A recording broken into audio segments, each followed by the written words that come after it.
back to my YouTube channel. If you follow me on Instagram, actually, you probably know just by the title of this video, we moved. We sold our old house, bought a new house, and I wanted to, kind of talk about that process with you because it was a very stressful past 2 months, but we survived. We're in the new house. And then I also wanted to show you some of my favorite spots of the new house. I'm not gonna do a full walk through the whole house tour with me just because it can be dangerous. People on the internet are really creepy. We all know that. There's weirdos everywhere. And for safety purposes, I'm just gonna show my favorite parts of the house, especially with a little girl in the way. I don't wanna put her safety or privacy at risk. So I will show you the house, but it's just not gonna be a full walkthrough, whatever. Honestly, it's not even ready for a full walkthrough anyways because we have nothing on the walls because I saw a TikTok that said when you're decorating a house to get all the furniture and stuff in first and then put stuff on the wall. So anyways, one of the questions I get asked the most is, why did you guys move? Because we bought our other house, our old house, we bought that 2 years ago exactly. We bought it in April of 2020. And the simple answer is we outgrew it. When we bought that house, we knew it wasn't a forever home. We bought it knowing we would only be in there for a few years. We did expect to be in there for 3 to 4 years, but we just outgrew it a lot faster than we expected because when we bought that house, Addison was still working with the Denver Nuggets. So he was working in an office all day. He wasn't home during the day. I was the only one home all day. And then it kind of turned out that my businesses grew and I was able to hire him to work full time with me. So then we both started being home all day and it was just a small space for all of that, let alone the fact that we are bringing a child into this world and there was no room for a nursery. We needed more space. So that's really the only reason we moved. We just needed more space for our growing family and we wanted a home that was more of a forever home that we could literally grow a family into. So that is this home for us. So if you guys are ready, I'm gonna show you parts of our house. All right, I'm gonna start with my favorite room, which is my office. I've got a little filing cabinet. And then of course, my dressers. Let me show you. This is my activewear dressers. I know, it's ridiculous. I have so much activewear. But this is where my leggings, shorts, what else is in here? I don't know. Stuff like that is in there. And then, oh, there's the dogs. They look dead. And then I have my closet in here as well.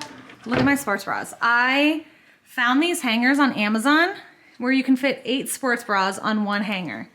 And it's amazing. I've got some random shirts down there, but sports bras, shoes, and random stuff. So that's my office. I also have a bathroom right there, which is really nice to have my own bathroom, especially being pregnant and peeing a lot. But this is probably my favorite room of the house because I'm in it the most and it's mine. But I totally need to get stuff up on the walls. They're just so bare. But that'll happen eventually. Oh, and then I have my little clothing rack for when new Balance collections happen. And these are sports bras that I'm donating, so it's not trash, I promise. Okay, the next room that I'm gonna show you is one of my favorites. You'll see why, but it's a little messy, so don't mind the mess, but it's the thing about the house that me and Addison were yep, this is our house. Because, let me just show you. This is our kitchen! Are you effing kidding me? It's a little messy. Sadie's collar's off of her because she had a cough and throat issue, so she has been a little naked pants for a bit, but here is our kitchen. I'm freaking obsessed with it. I love having an island. This is a microwave and then the oven, which I've never had a microwave in the wall. It feels so fancy. I've also never had an island, so having an island feels amazing. Addison leaves these lights on all the time. We've got a gas stove, which we're really excited about. We had a glass, electrical one, and I hated it. And then the countertop goes all the way over here, which is where our toasters, because it's ugly, and our coffee machine for a little coffee nook. Yeah, the kitchen is huge, and we love it. And then Addison's favorite thing is the pantry. We've never had a pantry before. Before, it was in a corner cabinet that was really low, and Addison hated it because he literally had to get on his hands and knees to get into things. But we love the pantry. It's so nice to be able to buy extra food and have space for it. I'm out of breath walking up the stairs, but the next room I'm gonna show you is one that people have been asking to see. There's nothing really in it, so it's not as exciting as it will be hopefully in a couple months, but let's look at our nursery. Okay. I don't know why I'm even showing this because there's literally nothing in here. There's a chair that got insanely dirty when we moved, so we're gonna have to clean that. And that's not even gonna stay in her room. That's like, we use it as a dog bed. And then Brittany Lynn, well, Brittany Mahomes now, she was so sweet and sent us so many baby clothes, like just a ton of baby stuff. So that's what all of these big boxes are. Just baby clothes from Brittany, which I went through them and they're all so freaking cute. And then we have more baby things just there. And then we have more baby things. So we don't have anything in her room yet. This is gonna be her closet though. My plan, I want this wall to be like a, what's it called? Accent wall. So I wanna do like color, maybe some wood pattern thing. Have her crib, her like glider, chair, whatever. And then maybe a changing table right here, bookshelves here. I don't know, but this is her room. We obviously have to work on it, but this is what her room is gonna be. Oh my God, my hair is so gross. All right, and then the last thing I wanna show you is one thing that was like a necessity. When we were house shopping, the one thing I said is I want a bath because at our old house, the bath was so shallow. Like it wasn't really taking a bath. It was like my legs were soaking in water, but like the rest of my body was freezing. So a bath was my one necessity. And look at this bath that I got. Oh my God. It's so perfect. I've never had a bath like this. I've never expected that I would have a standalone bath, but how cute is it? And then this is a bath tray my sister got me for my birthday a couple years ago because I've always loved baths. Oh my gosh, I love it.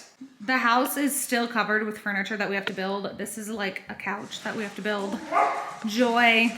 We have a box spring that needs to be built and dining chairs that need to be built. We have 2 of them already, but we need to build these 2 as well.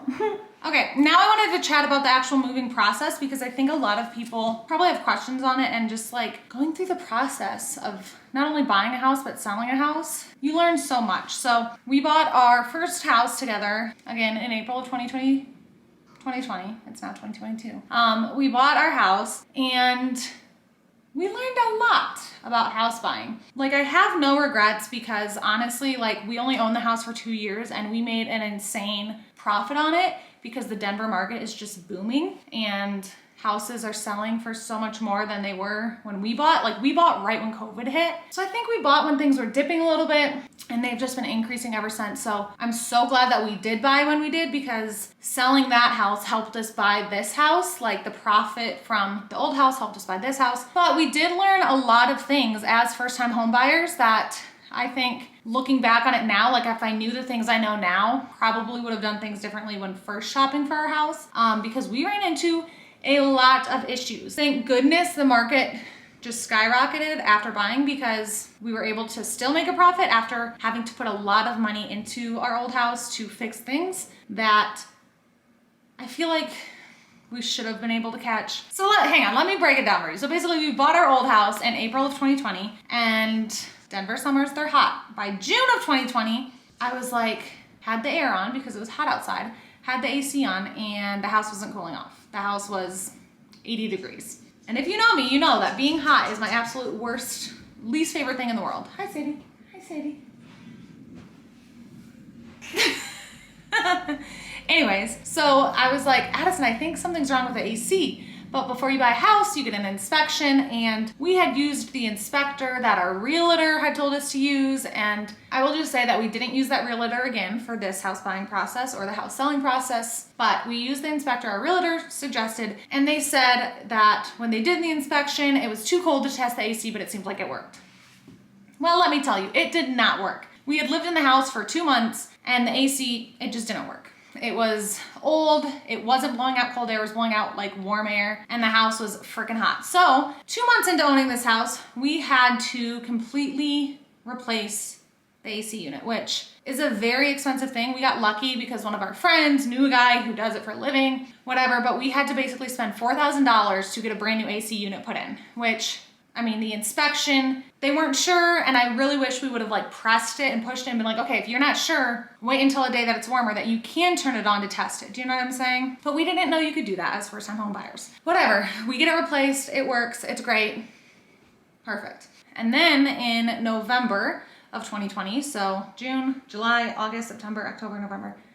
5 months later, 7 months into owning the house, we noticed that the basement smells a little funny and that there's just a tiny bit of water on the floor in the basement. And so we're like, okay, probably just have something clogged. Let's call a plumber. So we call a plumber out, they take a look and they say, you have a crack in your pipes.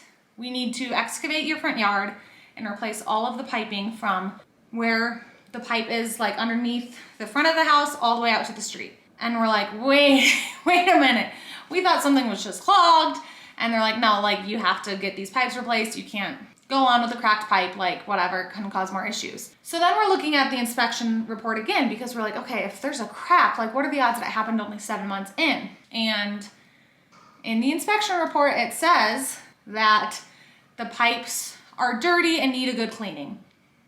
But again, as first-time home buyers, we didn't know that we could have been like, to the seller, we could have been like, you need to clean the pipes and you need to provide something that shows that the pipes are good. You know what I'm saying? So then, 7 months into owning the house, and like, thank God we had saved up enough money to do these things. Like, it was so painful having to pay for this, but 7 months into the house, we had to spend almost $8,000 to get the sewage fixed. And I had no idea that plumbing was that expensive. If I had known that, again, as a first-time home buyer, if I had known how expensive sewage was, maybe I would have been like, okay, we need to make sure these pipes are good then, because it was an older house. But it was very expensive fixes for only living in the house for 7 months. You know what I mean? And after that, luckily we're in the clear, things were going great, whatever. And then we listed our house. When we found this house, we're like, okay, let's sell our house. Listed our house, got an offer, got multiple offers because the Denver market's crazy. Went under contract, and then of course the buyers, they had their inspection, and the inspection came back and said the same things about the pipes. It said, oh, the pipes are dirty and they need cleaned. So the sellers need to clean the pipes, provide proof that everything's fine. And in my head, I was like, we just got our pipes like looked at and fixed. Like, we know they're good. I am confident that they're good. Like, we will absolutely provide that to you. Well, we call the plumbers back out and they tell us, and this was like literally 2 weeks before we were closing, before we were supposed to sell the house officially, move into this house, like 2 weeks before, the plumbers come out. They look at it and they say, actually, everything's not fine. All of the pipes in your basement are flat. So if you remember, back in 2020, they had done the pipes from the front of the house to the street. Well, now, apparently all of the pipes in the basement were flat and they weren't draining. Like, pipes need to be like this so that everything can drain out, and they were like this. And I was livid because I was like, you guys were here. Like, how old does this problem seem? And the guy's like, oh, this is not a new problem. This has definitely been happening for a while. And I was like, you guys were, because it was the same company. I was like, you guys were literally here a year and a few months ago.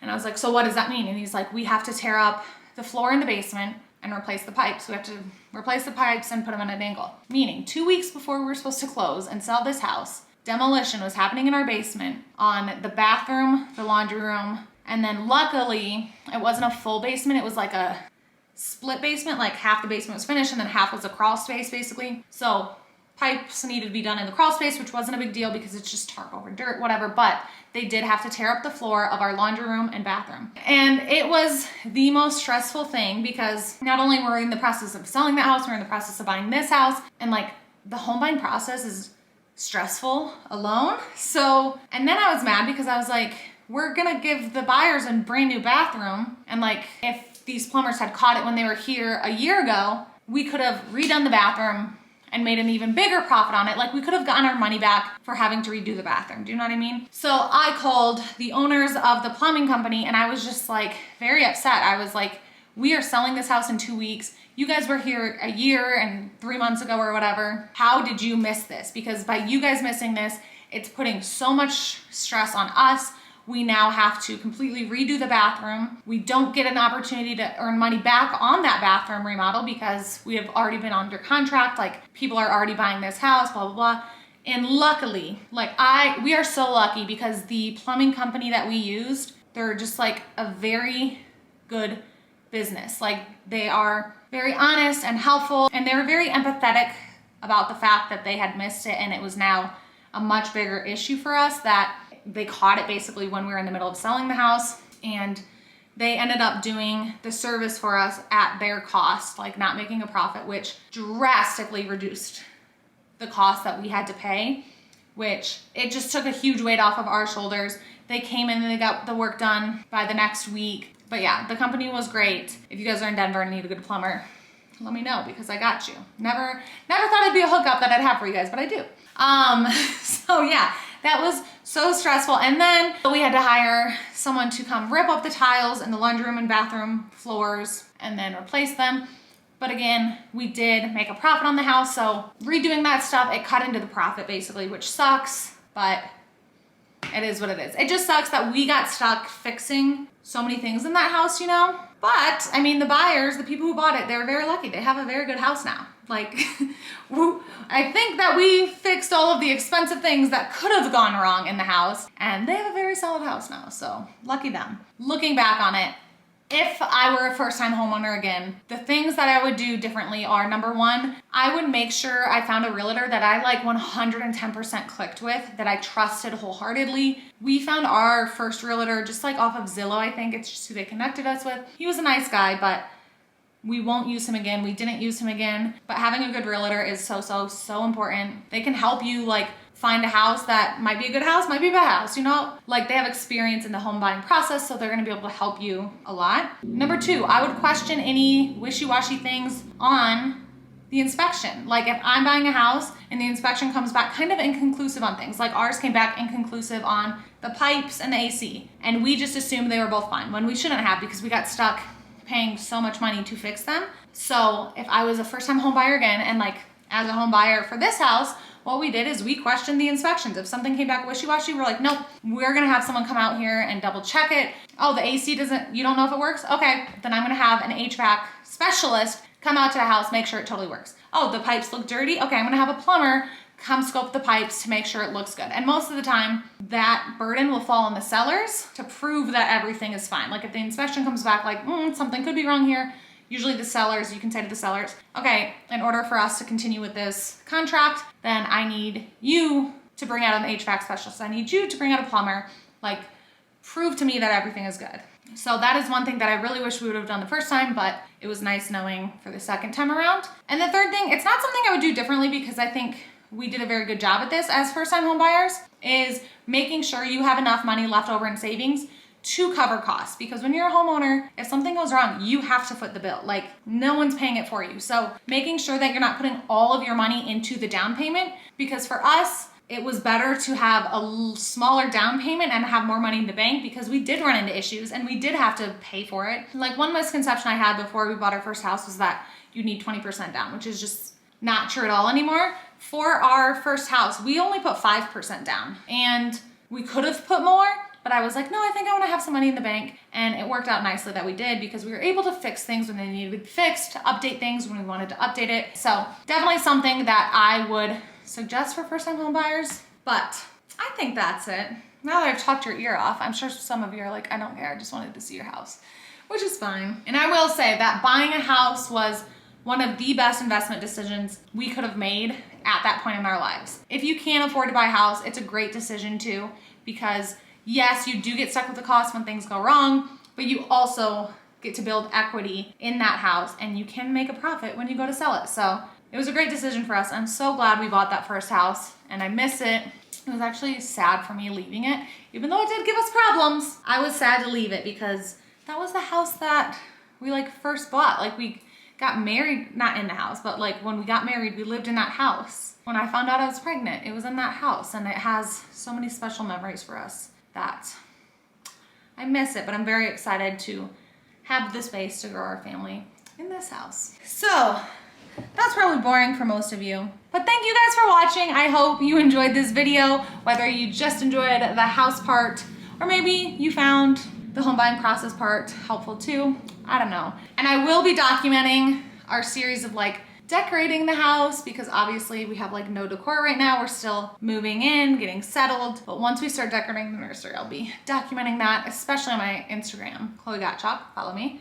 Oh, also don't forget to like this video and subscribe to my channel if you want to see more videos from me. But yeah, super excited for the memories that we will build in this house. Thank you guys so much for watching. Hope you have a great rest of your day, and I will see you next video.